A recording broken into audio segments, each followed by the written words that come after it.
खबर उठे तन सिहर उठे जब खबर उठे के अब है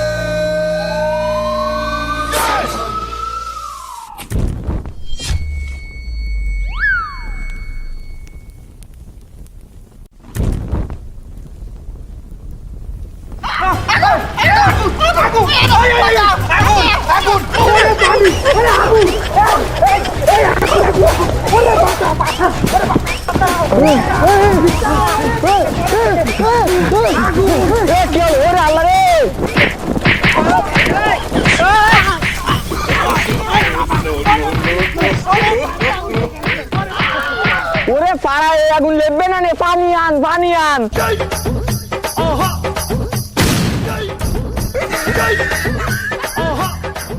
ওরে পানির বদলে পেট্রোল মারিছে, ওরে লিবে লিবে। हमको सिर्फ फांसी का सजा चाहिए।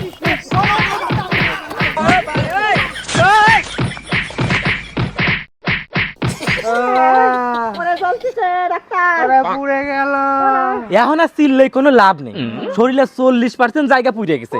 তার থেকে বড় কথা হলো শরীরের এমন এমন গুরুত্বপূর্ণ জায়গা পুড়ে গেছে যে তোমরা আর কোনোদিন বাপই হতে পারবে না। ও ডাক্তার, তুই কি করলি? ও বাবতি পারবে না। আল্লাহ গো, এ আবার কি সর্বনাশ হলো।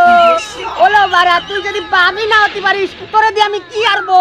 আরে ভাবি থামেন, আল্লাহর কাছে শুকরিয়া করেন যে এখনো তারা বাইচে আছে।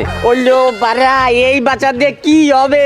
তার চেয়ে যদি একবারে মরিয়ে যেত আমি আরেকটা বিয়ে করে নিতাম। এই এই বাড়ার মহিলা, তুই কি করলি? তোর এত বড় সাহস, আমি কিন্তু তোর এখনই তালাক দিয়ে দেবো। ও বাবা, কি তুই আমারে তালাক দিবি? তোর এত বড় সাহস? দে তালাক দে। তুই যদি আমার এখনই তালাক দিস আমি নগদে ডাক্তারের বিয়ে দিয়ে নেবো। ভাবি থামেন থামেন, কি আজে বাজে কথা বলেন। আচ্ছা আপনারা এইটা বলেন তো, আপনাকে এইরকম পরিস্থিতি কি করে হলো? এই গা পাও এইরকম পুরা পড়লো কি করে? সে অনেক বড় ঘটনা ডাক্তার। এই ঘটনা জানতে হলে আমাকে সাথে কল্পনায় যেতে হবে। ওই কল্পনায় যাও, এহেনি যাও, সেহেনি যাও, আমি বাবু কোনো জায়গা যেতে পারবো না। আমি এখন বাপের বাড়ি যাবো। দেখি আর একটা বিয়ে করতে পারি নাই। যা তুই যা, তোর মতো বউ আমার লাগবে না। হ্যাঁ ডাক্তার, ও জেনে যাই যাক। চলো আমরা কল্পনায় যাই। হয়। এদিক চলো।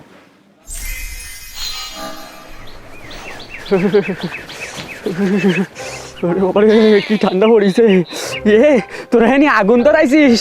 আমি টয়লেটে গেলাম, কি ঠান্ডা পানি, পাছায় শুয়াতে পারি রে, পাছা একদম কালাই গেছে।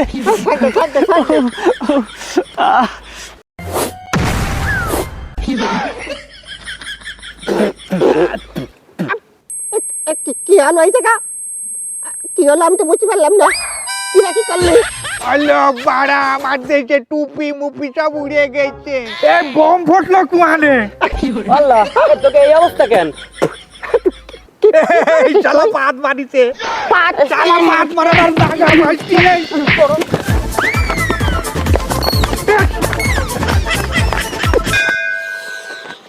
এই শীতি প্রতিদিন গোসল করলে কি আর শরীরে কুলোয়? আরে ভাই, ডেলি কিছু না করলি তো হয়। তোর ভাবি কইছে প্রতিদিন যদি গোসল না করি তাহলে বাপের বাড়ি চলে যাবে। আরে কাপুরুষ, তোর মতো কাপুরুষ যদি গ্রামের ঘরে ঘরে থাকতো তাহলে আমাকে গ্রাম পুরুষ শূন্য হয়ে যেত। আরে আমারে দেখ, আমি এই শীত আইছে 1 মাস এখনো গোসল করিনি। আর আমারে তো বড় ভাইরে দেখ, বড় ভাই তো 2 মাস আগের তো গোসল না করার প্রস্তুতি নিয়ে রয়েছে। তা তো জানি, তুমি গোসল করো না, এর জন্য শীত আর শীতে তোমার বউ চলে যায়। আর আমার কথা রাখ, তুই বড় ভাইরে দেখ, বড় ভাই তো 2 মাস গোসল করে না, তাও তার বউ কিন্তু বাড়ি রয়েছে, বাড়ি ছেড়ে যায়নি। হ্যাঁ, তা তো যায়নি। শুনলাম বড় ভাই নাকি বারান্দায় ঘুমোতে দেয়, ঘরে ঘুমোতে দেয় না।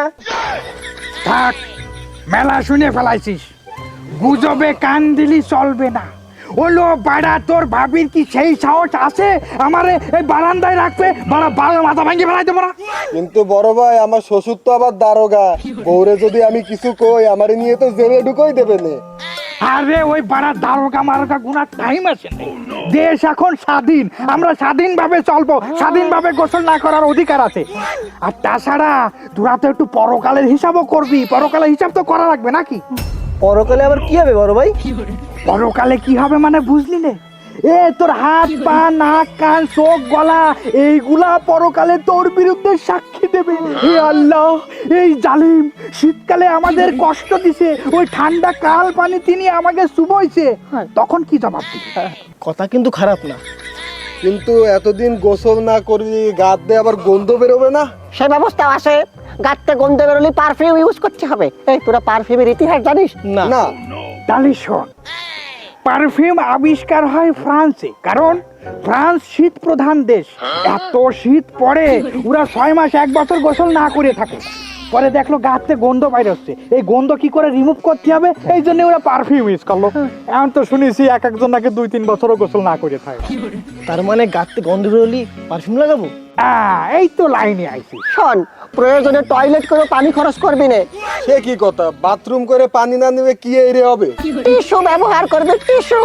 শোন, চাইনিজরা কোনো সময় পানি ব্যবহার করে না, ওরা টিস্যু ব্যবহার করে, টিস্যু। আর টিস্যু ব্যবহার করার পরে যদি ভাষায় কিছু লাগে মাইগে থাকে তাহলে ভিজে টিস্যু ইউজ করবি। অবশ্য ভিজে টিস্যুও ঠান্ডা কম না, প্রায় পানির মতোই। হয় ভাই ঠিক কথা কইছে। এরপর থেকে আমরা আর শীতে গোসল করব না। আরে খালি খালি শরীরে কষ্ট দিয়ে লাভ কি? বাড়ি চল, ওঠ, কোনো গোসল হবে না। ভাই ঠিক কথা বলছিস, চলো চলো। আয় আয় আয় আয়। ওরে আল্লাহ, পুকুরে গোসল করে কি লাভ? না, না। গোসল করে কোনো লাভ আছে?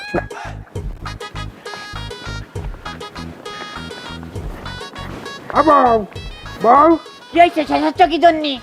খুব খিদে লাগিছে, 4টে ভাত খাবো, ভাত দাও, আমি ঘরে গেলাম। এই দাঁড়াও, কইছি না ঘরে যাবা না, গোসল না করে কোনো ঘরে ঢুকতে দেবো না। ওই ভাত খাবা, ওই রান্না করে ঠান্ডা ফান্ডা ভাত রয়েছে, ওনতে নিয়ে খাও। এই ঠান্ডা ভাত রয়েছে মানে? এই শীতকালে এখন আমি ঠান্ডা ভাত খাবো, তুই আমার গরম ভাত দিবি?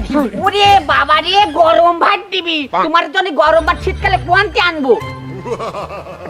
তোর মুখ কিন্তু দিন দিন বাইরে যাচ্ছে। আমার সাথে মেহমান রয়েছে, তুই কিন্তু এই ধরনের ব্যবহার করবি না আমার সাথে। ওরে বাবা রে, কি বড় মেহমান, যা 3-3টে বউ চলে যায়।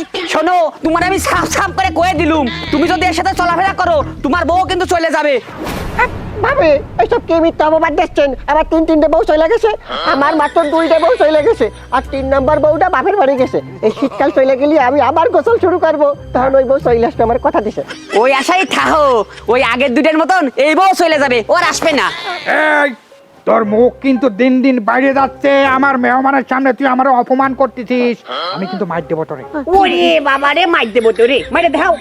আমি কিন্তু সত্যি সত্যি মারবো, খবরদার। ওরে বাবা রে, আমার মাইরে ফেলাই দিচ্ছে উনি, মানে মানে মাইরে দাও। এই আমারে ঠেকাস না, আসতে হবে।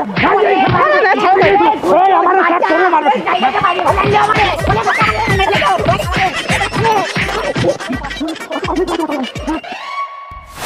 এই মাতবা শোনো, আমি মহিলা কেমন তুমি কিন্তু ভালো করেই জানো। সালিশ বিচার যদি মন মতো না হয়, এই দুটারে তো আমি নারী নির্যাতন মামলা দেব, সাথে তোমারও কিন্তু ঢুকাই দেবো, কয়ে দিলুম। আরে ভাবি কি কোন আপনি? থামেন আমি দেখতেছি তো। এরকম ভয়ানক গন্ধ কার গাতে বেরোচ্ছে? বুঝতে পারলাম না তো। কার গাতে বেরোবে? ওই দুটো শীতকালে গোসল করে না, ওই দুটো গাতে বেরোচ্ছে হয়তো। এই থাম, কি লাগাইছিস তোরা? মাতবা সাহেব, শুনলাম এই দুটারে ধরে নিয়েছেন বিচার করার জন্য, আমারও একটা বিচার করে দিয়ে লাগবে। তোর আবার কি বিচার করতে হবে জায়গা? সর কতি দে মাতবা সাহেব, এই দুটোর জন্য আমার ব্যবসা বাণিজ্য সব বন্ধ হয়ে গেছে।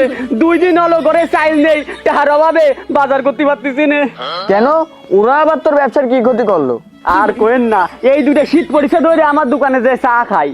হ্যাঁ তা ভালো তো, তোর ব্যবসা বাণিজ্য ভালো হয়। গুড়ার ডিম হয়, এই দুটো যখন আমার দোকানে ঢোকে, ওগে গার গন্ধে আমার দোকানে সব কাস্টমার বাইরে চলে যায়। আর এরা যতক্ষণ আমার দোকানে থাকে, মাসি ছাড়া একটা কাস্টমার আমার দোকানে থাকে না। বুঝলাম, কেসটা খুব জটিল হয়ে গেছে। আচ্ছা ভাবি, তা আপনারে মারিছে কেন? আর কি কম মাতব্বার, আমি দুপুরবেলা রান্তি বইছি, আমার এসে কয় কি, এই ভাত দে। আমি কইছি কি যে ভাত আছে রান্না করে, তুমি তো নিয়ে খাও, ঠান্ডা ভাত একটু কষ্ট করে খাও। কয় কে আমি ঠান্ডা ভাত খাবো কে, আমার গরম ভাত দিবি। আমি কইছি কি এখনো মতো তো রান্ধি নি, এই কথা কয় সাথে সাথে এ আমারে মারিছে। আর এ ধরে রাইছে, আর আমারে কেন এমন মারা মারিছে, গা তো ব্যথা হয়ে গেছে। ওরে তুই মিথ্যে কথা, তুই মাতুব্বারের সামনে মাতুব্বারের সব মিথ্যে কথা, সব মিথ্যে কথা। এই মহিলার মেলা দোষ।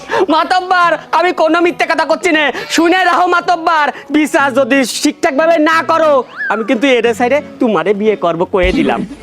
ওরে মহিলা তোর আরে ভাবি কি যে কন আবল তাবল। আচ্ছা তা তোমরা কি বিচার চাও তাই কও। মাতবার সাহেব, এই দুটারে ফুকুরি নিয়ে সুবয়ে গোসল করাতে হবে সাবান দিয়ে, তা নাহলে আমার দোকানে কোনো কাস্টমার ঢুকবে না। হয়, আর এই সাবান কিনার 1.5 টাকা ও আমি দেবো। তাহলে তো হয়েই গেল। এই সবাই মিলে দুধরে নিয়ে পুকুরে শুবো,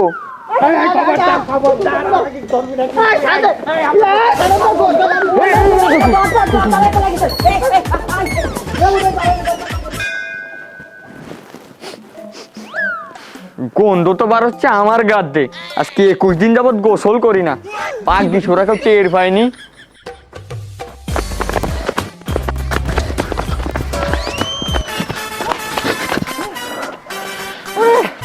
শালার মাতব্বরের মাতব্বর, বাপ মরে যাওয়ার পরে ছেলে মাতব্বরে যাচ্ছে আমাকে সামনে।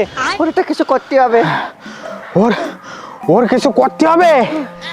বিচার করার সময় মাতুব্বারে বাইরে দিয়েছিস কি পরিমাণ সিনিয়র আসছিল, ওই হাঁস খাতি হবে, ওরে দেখায় দেবো। আমরা রাত্রি বেরোবো ওই হাঁস চুরি করতে। না না, আমি রাত্রিবেলা মেলা শীত করে আমি লেফে তোলাতে বেরোতে পারবো না। আরে পাগল, শীতের সময় তো হাঁস খাতি আয়। এই হাঁস খালি শরীর গরম থাকে, একটা হাঁস খাতি পারলে মিনিমাম 15 দিন শরীর গরম থাকবে। খালি তো আমি লেফে তোলাতে বাইরে হবো। চল চল, আজকে রাত্রি না, একটা হাঁসও রাখবো না।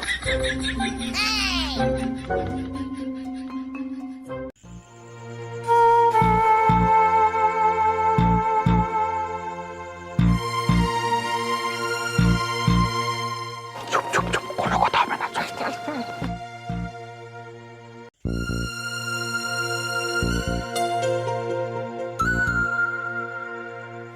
আয় তাড়াতাড়ি কর, তাড়াতাড়ি কর। বড় ভাই, আপনি এই খুপিটা ধরেন আর নজর নেন কেউ যেন না আসে। আমি দেখতেছি, অত কথা কসকা ঢোক। বড় ভাই, হাঁসের খোপের মধ্যে অনেক গরম।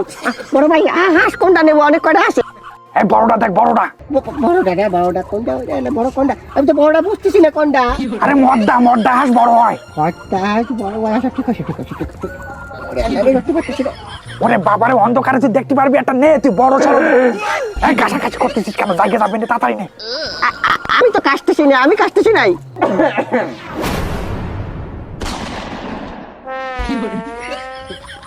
আমি ধরতে পারতেছি না। লাগবে না, উঠে আয়। আরে কি কর, হাঁস নিয়ে বেরোন লাগবে না। আরে আপনি তো করেন শীতকালে হাঁসের মাংস না খালি গাছ পাওয়ার আসে না, গা গরম হয় না। এই হাঁস না, ডিম তা দিচ্ছে, ডিমওয়ালা হাঁস নিয়ে আসবো, ডিম তা দিয়া সহ। আরে বাড়া, আমি করছি লাগবে না, বাইরে আয়। হ্যাঁ বাইরে আয়, একবার ঢুকেছে বেরোবো না। পাইছে, হ্যাঁ পাইছে, পাইছে, এত বড় হাঁস পাইছে। এখনই বেরোচ্ছে, বাইরে বাইরে বাইরে। বড় একটা পাতিয়া। মাতাব্বা সাহেব, আপনি কিন্তু লোক মারতে সুবিধা না। না, না। আপনার এই হাঁসটা ঠান্ডায় উড়ে কান্নাকাটি করছিল, তারপরে আমার বড় ভাই কলো কি ওইটা একটু বাইর করে কম্বলের তলে রাখ। তা আপনি যদি চলে যাচ্ছেন, ঘরে নিয়ে লেফের তলে রাখেন, ধরেন। আমাকে আর কম্বলের তলে রাখ দরকার নেই। আসসালামু আলাইকুম। বড় ভাই, এদিকে তোর যাওয়ার জায়গা নেই, সব ময়লা। আরে ময়লাটা কি আইছে? এদিক দিয়ে ছাড়া পলানোরও জায়গা নেই। দৌড় দৌড়। তুমি এই পাশে। ইয়া আল্লাহ!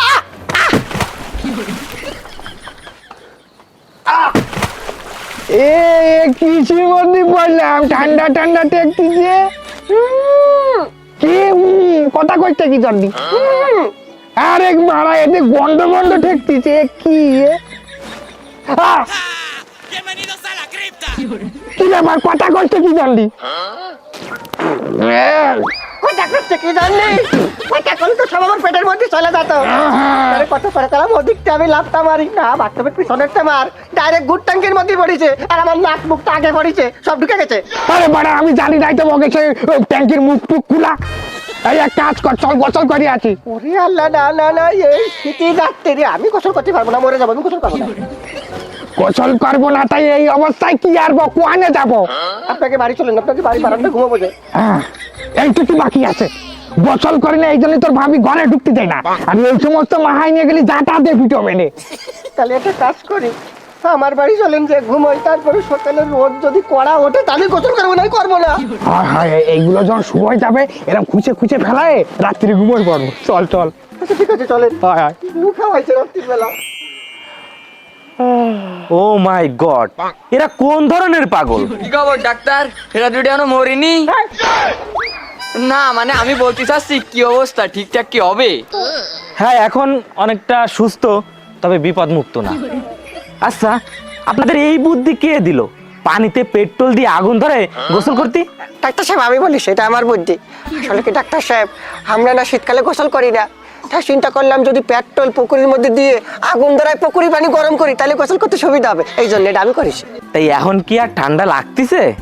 না শীত লাগতেছে না, কিন্তু সারা শরীর জ্বলতিছে। ওরে বাবা রে বাবা। যাক ভালো হইছে, এই দুটো সুস্থ হতে মিনিমাম 6 মাস সময় লাগবে।